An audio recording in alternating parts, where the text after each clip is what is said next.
Dubravos rezervatinė apyrubė įsteigta retoms miško augavietėms, spygliuočių medynams ir kitoms vertingoms augalų bendrijoms išsaugoti. Apie 1/4 rezervatinės apyrubės teritorijos keružėmis, pušelėmis, berželiais apaugusi aukštapelkė. Likusi dalis našūs, bręstantis, brandus ir perbrendę eglynai su pušimis. Būtinai praeikite apžvalgos taku ir pasigrožėkite natūralios gamtos kampeliu.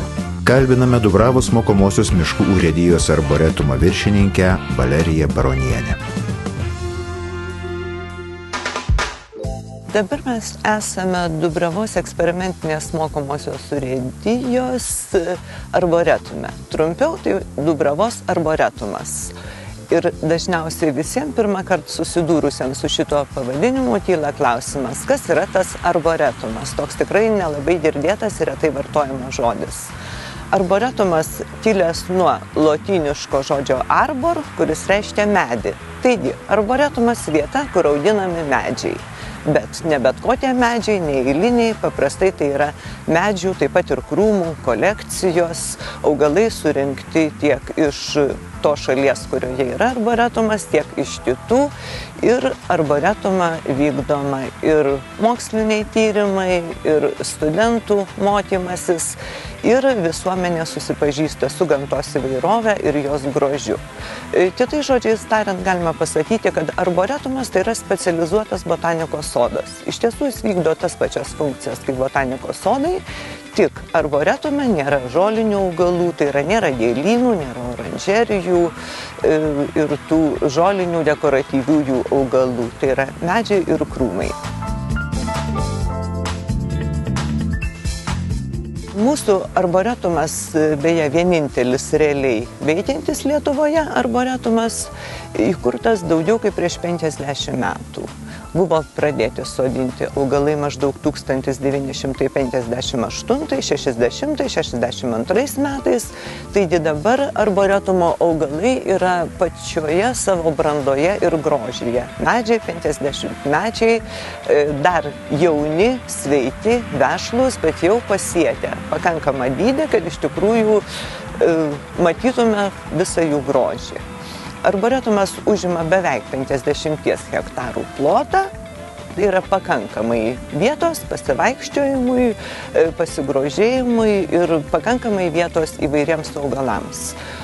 Dabar arboretume auginame daugiau kaip 1000 įvairių rūšių, formų ir veislių sumedėjusių augalų, tai yra medžių ir krūmų. Lietuvoje vietinių sumedėjusių augalų yra kur kas mažiau, 10 kartų mažiau rūšių, taigi dauguma šitų augalų į arboretumą yra atkeliavę iš įvairių pasaulio šalių, žinoma, iš tų, kurių klimatas yra panašus į Lietuvą ir augalai pas mus gali sėkmingai augti. Didžioji arboretumo dalis lankoma laisvai, tai yra nėra tvorų, vartų ir bilietų ir gali eiti visi norintys bet kuriuo metų ir paros laiku. Yra tik tai kelios uždaros teritorijos, nedidelės, ten, kur mes auginam mažus augaliukus, ten, kur yra sukaupta mokslo tyrimams labai vertingi reti augalai. Na ir ekspozicija, kurioje mes dar būsim, kur taip pat yra ir vertingi, ir dar nedideli augalai, yra lankoma iš anksto susitarus. Žodžiu, taip pat nemokamai, tik reikia suderinti lankymo laiką.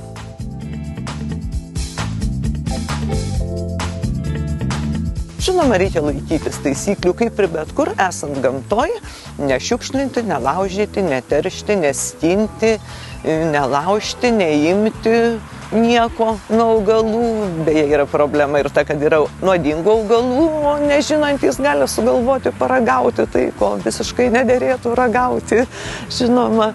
Na ir laikytis bendros tvarkos, nevažinėti automobiliais, čia yra tik tai pėsčiomis vaikštoma šitoj teritorijoje. Na, leidžiam šunis vedžiotis, jeigu jie yra tvartingai, su antsnukiais, su pavadėlės, tai nematom problemos, jeigu jie čia vaikštinėja. Ir dviratininkai gali važinėtis, vaikai aitvarus laidžioja, žodžiu, didelių reikalavimų nekeliam, išskyrus normalų padorų elgesį.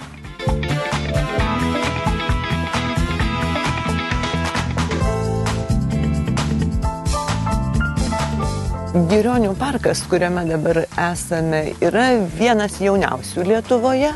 Tai yra 1960 metų jo gimimo šitie metai. Tada pradėtas kurti, taigi jam geri 50 metų dabar yra. Tik tai ir vienas turtingiausių augalų rūšinės sudėtim parkų. Čia yra maždaug 250 skirtingų medžių ir krūmų rūšių ir veislių. Kaip parkui tai yra gana daug. Parkas beje sukurtas įdomioj tokioj vietoj. Kažkada čia buvo vėjo pustomos smėlio laukai. Užtvenkus Nemuną atsirado Kauno marios. Šalia Girionyse kūrėsi gyvenvietė, tai buvo mištininkų gyvenvietė ir savaime aišku, mištininkai, norėdami gerai jaustis, aplink savo gyvenvietę ir tiesiog joje kūrė parką. Šitaip atsirado Girionių parkas, kuris užima dabar maždaug 110 hektarų. Yra įdomus augalai, įdomus reljefas, nelygus, yra ir kalnelių, ir daubų, ir šlaitų, ir upeliukų. Čia pat yra Kauno marios, kurias atsiveria iš parko gražūs vaizdai. Tai nors nėra nei labai didelis, nei juo labiau labai senas parkas, bet tikrai yra įspūdingas, gražus ir vertas susipažinti su augalais, su gamtos įvairove. Čia yra netgi ir retų augalų, saugomų augalų mūsų parke. Taip kad vieta, kurią verta pamatyti bent jau Kauno apylinkių gyventojams.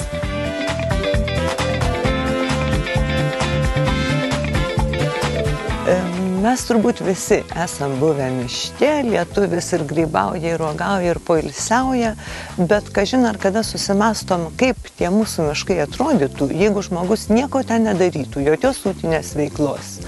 Tai štai mes esam vietoj, kuri ir yra toks miškas, kurio nelietė žmogaus ranka, kuris yra natūralus, toks kaip ir turi būti savaime.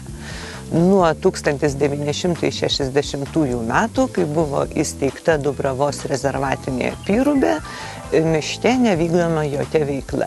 Tai yra 120 hektarų ploto, gana nemažas plotas, iš jo apie 90 hektarų sudaro eglynai, o 30 hektarų yra pelkė, aukštapelkė. Ir šioje teritorijoje žmogaus veikla apsiriboja tokiais ekstra atvejais, jeigu miško gaisras, pavyzdžiui, arba kokių kenkėjų invazija, kuri grasina išnaikinti mūsų miškus, tada jau žmogui tektų kažko imtis.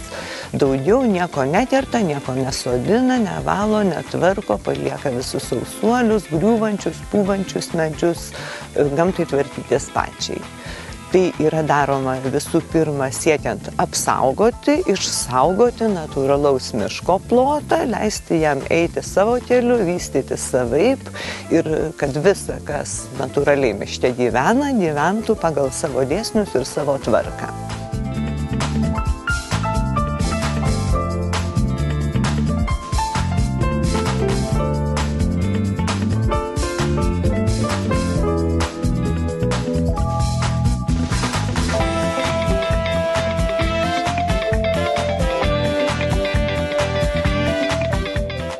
Prieš 6 metų buvo nutiestas pažintinis takas per pelkę šitos rezervatinės apyrubės, tą dalį, kurią šiaip jau neįeisi lengvai, yra pelkė ir labai nereklamuojamas tas takas, bet jis darosi vis populiaresnis, lankytojų vis gausėja, nes tikrai daugeliui įdomu pasižiūrėti, kaip atrodo natūrali pelkė ir natūralus miškas.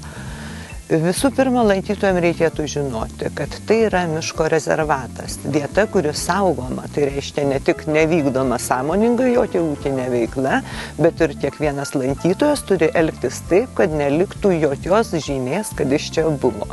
Nieko neliesti, nieko nestinti, per pelkę vaikščioti tik tai takais, tuo taku, kuris yra nutiestas, nekurti laužų, yra viena laužavietė, vieta jai numatyta, reiškia galima kurti tik tai ten, nepalikti šiukšlių ir taip pat, kas dėja dažnai nebūdinga mūsų turistams, negalima triukšmauti, negalima garsiai klausytis muzikos, automobilių signalais nesinaudoti jau be tikrai visiškai būtino reikalo, kai esate netoli šitos apyrubės, tam, kad netrikdytume miško gyventojų ramybės ir jo to natūralaus gyvenimo. Šiaip jau jeigu ekskursiją nori žmonių grupė aplankyti, reikia kreiptis į Dubravos miškų urėdiją, suderinti laiką, tada bus žmogus, kuris ir parodys, ir pavedžios, ir papasakos, ir primins elgesio taisyklės. O pavieniai lankytojai, aišku, niekas nedraudžia jam lankytis, bet reikia jausti atsakomybę už savo elgesį.